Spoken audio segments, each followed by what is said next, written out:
We are back on 416 Hero, and we are currently wearing our previously acquired Sunfire Fanatic armor. This is the best in slot prayer armor available, and luckily it only has a 60 prayer requirement, so that's why we're able to use it on this account. Last episode we did the Coliseum on Wait For It, our maxed GIM account, and we were able to pick up the armor. Now that we have that, we're moving on to doing Slayer. We're going from 60 to 69 Slayer in order to do Monkey Madness 2. Now, on top of the 9 Slayer levels that we have to do, of course, we have to do Monkey Madness 2 itself, which I believe there's 1 or 2 prerequisite quests, and we're going to have to unlock one of the routes with the balloon transportation method. I believe we have to unlock the path to the Gnome Stronghold. We're currently in the Catacombs of Karen doing a Fire Giants task. We're pretty early on into this task. In fact, I can't even use the black mask to check my task. I believe that's only a Slayer mask feature, which we will be getting hopefully on our way to 69 Slayer. We don't have enough points to unlock the Slayer mask, but I do believe we have the crafting level to make one. I believe the only Slayer unlock we have so far is superior monsters. Unfortunately, this Fire Giants task, Fire Giants don't have a superior version, but we are doing this because this is going to be our 100th task. So we're going to be getting a big amount of points, and hopefully with those points we will be able to unlock the Slayer mask and a couple of other things. Because we are so low on points right now, I do think we are going to be utilizing the Turiel boosting method, which basically just means we're going to do 9 Turiel tasks, which are going to be really easy and quick tasks to do. And then every 10th task, we're going to be doing the highest Slayer Master available.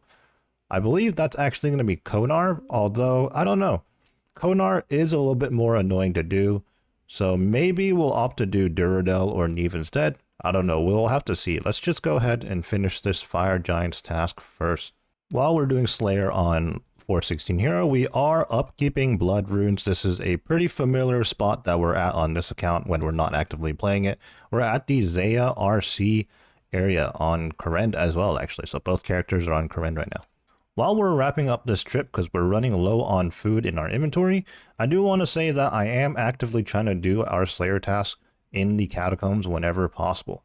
Fire Giants probably aren't the most ideal in the Catacombs, especially if I'm not using something like a Venator bow.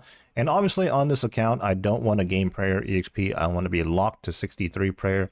So I don't want to use a Bone Crusher or a Ash Sanctifier for extra prayer. So yeah, it's not the most optimal here, but I am in the Catacombs because I want Ancient Shards. I believe that's what they're called.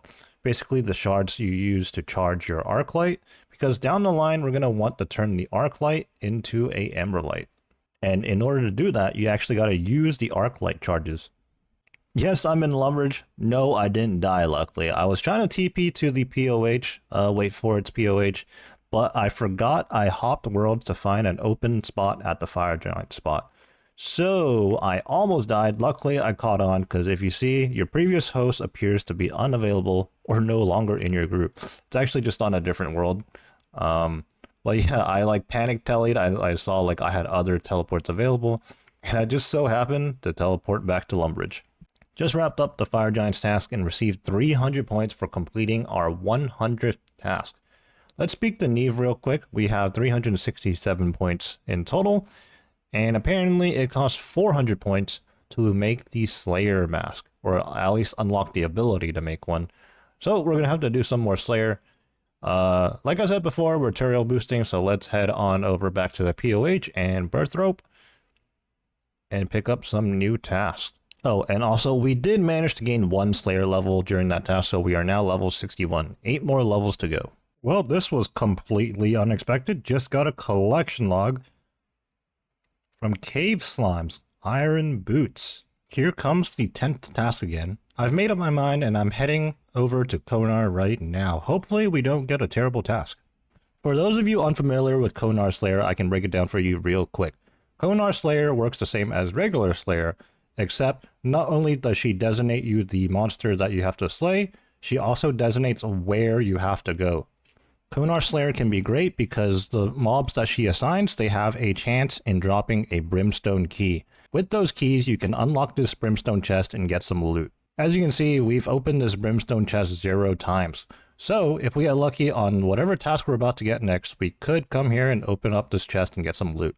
With that being said, let's get our next task from Konar. We get 164 hellhounds in the Chrome Slayer dungeon, which is actually down this elevator over there.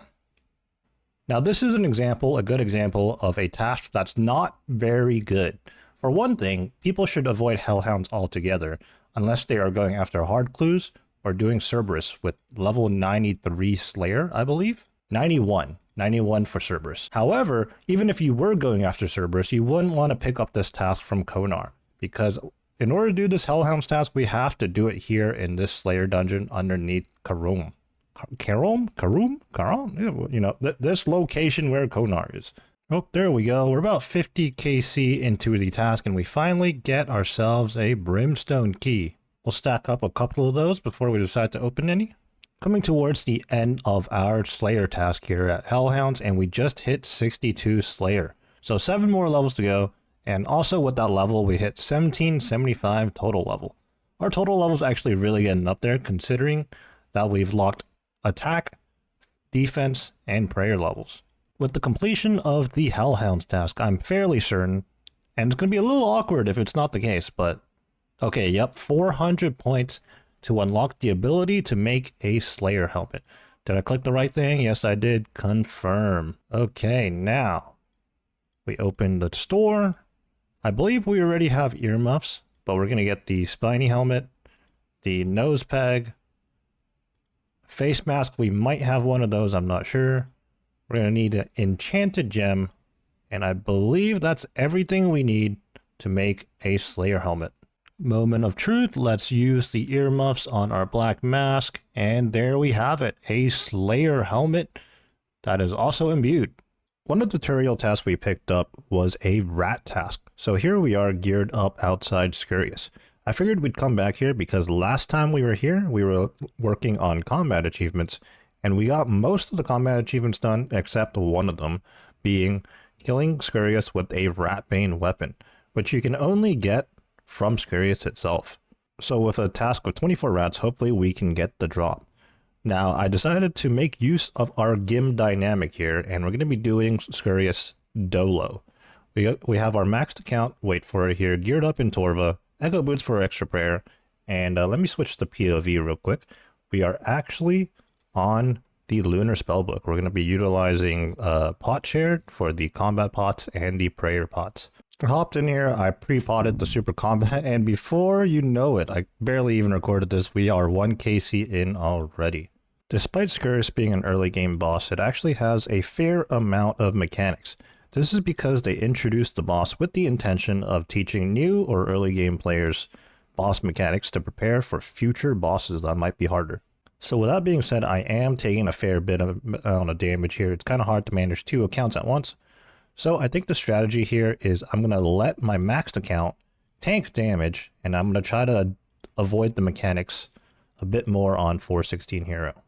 We've done some Dolo content before in the series. For example, the very first thing we did was Royal Titans Dolo, and then sometime later we followed that up by Doloing Dagonoth Kings.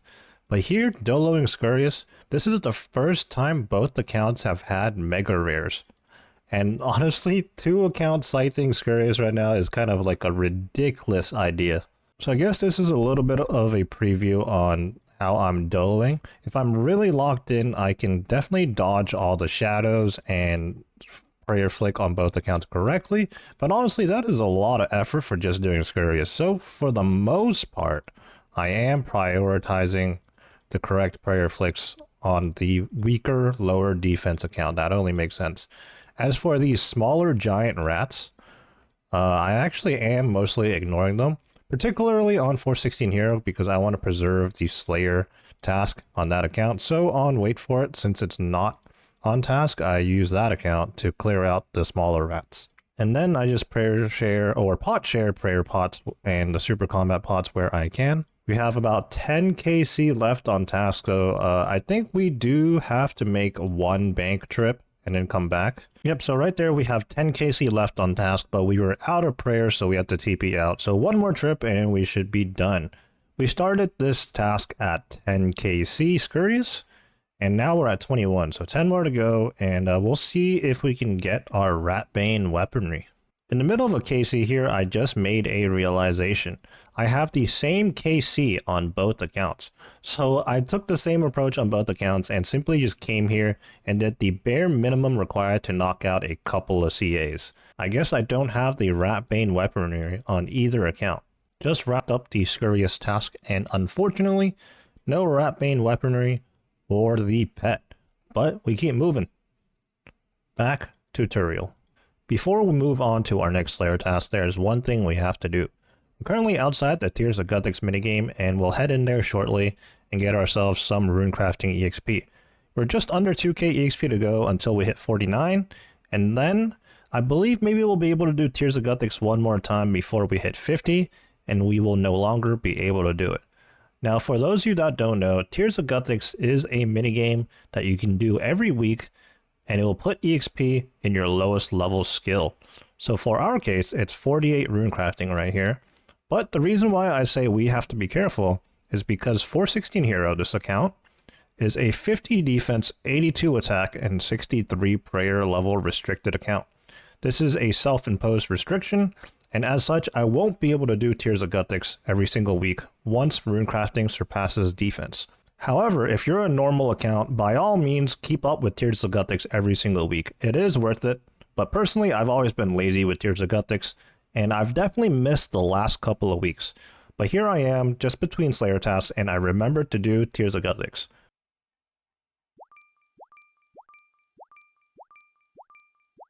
Wow, we actually got a new Tears of Guthix PB.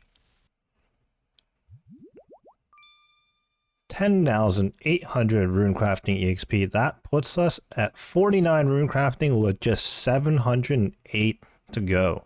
I think just to play it absolutely safe, I'm no longer going to do Tears of Guthix. I'm sure I'm going to pick up this runecrafting EXP sometime in the future and get us to 50, and I don't want to risk forgetting about this and then leveling up defense by accident. Now that we have Tears of Guthix wrapped up, we can resume Slayer. We still got 7 more levels to go, going from 62 to 69 for Monkey Madness 2. But I think we are going to skip ahead here, because honestly, early to mid-game Slayer doesn't involve too many interesting things in my opinion. The only notable thing along the way is probably going to be 65 Slayer unlocking Dust Devils. But other than that, it's going to be pretty boring, and I mean, if anything does happen, I'll be sure to catch you guys up on it, but don't be surprised if in the next clip we're just going to be 69 Slayer and ready to go.